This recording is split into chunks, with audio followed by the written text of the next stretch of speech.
Welcome back to Razar Active. We have our Paralympians and their parents in the living room. Well, we're certainly all very proud of our Paralympians' great achievements. So naturally, well, Singaporeans are a bit upset, some of them, about the differences in the monetary incentives between Paralympians and Olympians. For example, why is an Olympic gold worth $1 million while a Paralympic gold is 100,000? Should our Paralympians get more? Well, RazorTV troops to the heartlands to find out what the people think.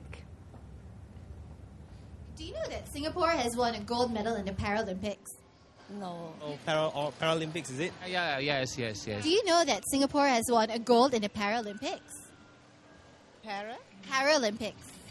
I'm not aware of it. Do you know that Singapore has won a gold in the Paralympics? Yeah, I do. Gold? Yes, I do. Yeah. Do you know what the Paralympics is? Not really. No idea.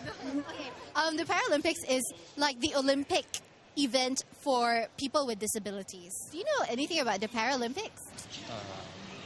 Yeah, I think so. Yeah, they want to go. Yes, that's right. So how does that make you feel as a Singaporean? Well, I think they did well. I mean, I feel they've done themselves well. I mean, I heard that they spent like 4 years training for this, so well done to them. Happy and proud. I think, really make us feel proud, lor.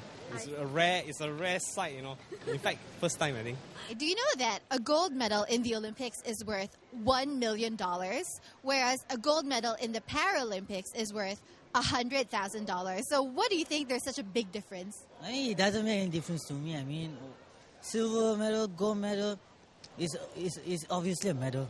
I don't know, maybe it's just that they think it's not as good quality enough. Simple economics, I guess, because, well, athletes who actually do well in the actual Olympics, they're actually worth much more in terms of, advertising, marketability. They're actually worth much more in terms of commercial economics, But whereas a Paralympic athlete, well, no disrespect to their achievement, but they are not worth as much in terms of the money they can, generate for advertising and things like that. So in a way, it makes sense, but in another way, you also feel that it's not fair. But yeah, so there's both ways to the argument.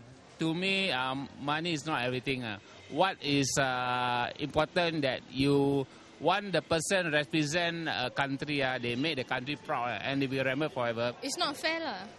Yeah. Why do you think so? I guess a lot of people doesn't know about the handicap Olympics and more people know about the other Olympics. So I guess that's the difference. The amount of training probably is different amount of effort is being injected into the the normal Olympics training as well. Paralympics, I don't know. In my limited knowledge, probably lesser. It's more constrained for the training. Okay lah, not really very fair lah for them. They train so hard, then the money is so little. Yeah. I think it's not fair because the Paralympics, I think those people, they really put more effort than the other normal Olympics, and I think they should be awarded equally and treated equally as well. What do you think about the fact that they're getting paid so much less despite bringing home a gold medal? Actually, can afford to be more generous lah. Do you think that they should get more? Definitely. How much? $1 million or more. $1 million or more. How much do you think should Paralympians get? At least $500,000. So only $500,000 for Paralympians. Okay, maybe $1 million. I think athletes with disabilities deserve more than those without disability. I mean, it takes more courage to do it, right? So it's really unfair that the government is doing this. It should be more compassionate. At least match. Yeah, match to be fair. Having able to overcome such a milestone, I mean, in fact, they deserve more. Yeah, the guy was quite easy to negotiate with. Yeah, but the reality of such that, there's one other guy who mentioned the economics of it. So what do you think about that, Bernard? No time. Just a lot. Actually, it's true. First, we feel that it doesn't have to be equal. All right, it's true. A lot of these awards based on marketability of the athletes, and also we're also looking at. I mean, I think it also depends on what basis they are coming up with this figure on. If it is based on effort in training, they should get equal or more. Because they are training the same, they go through the same regime as an able-bodied athlete, and over and above that, they face more difficulties, more challenges into the training venue as well. Yeah, that's true. Ernest actually did quite a piece on this whole debate, and he actually thinks that think that it will open up even more for this debate, right? I think in the first place, the 100,000 actually was part of the scheme that was introduced earlier this year. Last year they didn't really have that scheme yet. So that is at least a first step. But the second step now is that, well, thanks to Pinsio and Theresa's efforts and all that, they've made that step and they've opened up the debate actually. Now, the feeling that I get from the SNOC president, Teo Chi Hian, when we were at the MAP Awards 2 days ago, and we were asking him for his views on this, he feels that a lot more education and a lot more enlightenment is needed from the Paralympian perspective. And that probably will help if they are to review the award system later on. Obviously, they didn't want to come to a conclusion straight away. But what do you all think of that? You think that more can be done from the parents and even the athletes and the coaches and even from the Paralympic Council itself to help enlighten Singaporeans more on the classifications, the difficulties, as you said, the fact that Theresa is even training with the able-bodied athletes also, Do you think that more can be done to help change the review system, more in education? I think it's for the SNOC to come up with a fair reward. Yes, you are right. A lot more education has to be done on every area, whether it's the public perception or even people in the SNOC. Now, SNOC, they are looking at able-bodied athletes. And in fact, everybody, the public, the SNOC, whichever council, everybody has to be educated or be made aware of what Paralympians are, what the Paralympics are about, before they can come up with something that is fairer. And like I said, if the award is based on the efforts put in, they deserve the same or more. But unfortunately, I think the truth is that they are based on marketability. I suppose there's a perception. So, and also it's true that they are less competitors. Okay. How do you answer that question about the competitive markers?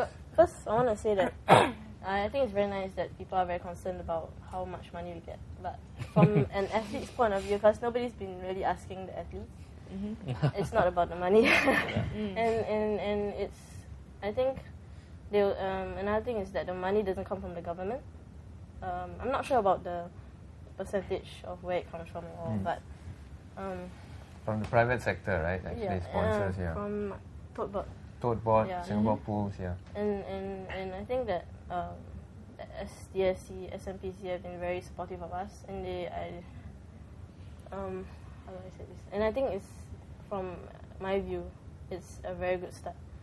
Even last year, the last Athens, there wasn't anything to begin with, and now that there's awards for us, I think it's very good. So, I mean, of course, as time goes by, we would expect, and our results improve, we would expect, of course, some change. But for now, I think we are happy with what we have. So you feel that things have already progressed, and you're happy with that progress? Yeah. I see you nodding, Pinsio. How do you feel about this? Do you agree with Theresa? She said everything already.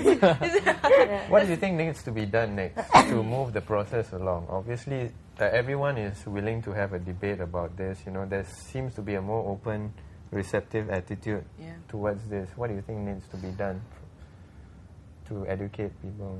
I think we probably have to go out and tell people about what Paralympics is about. What the disabled athletes or athletes with disability do.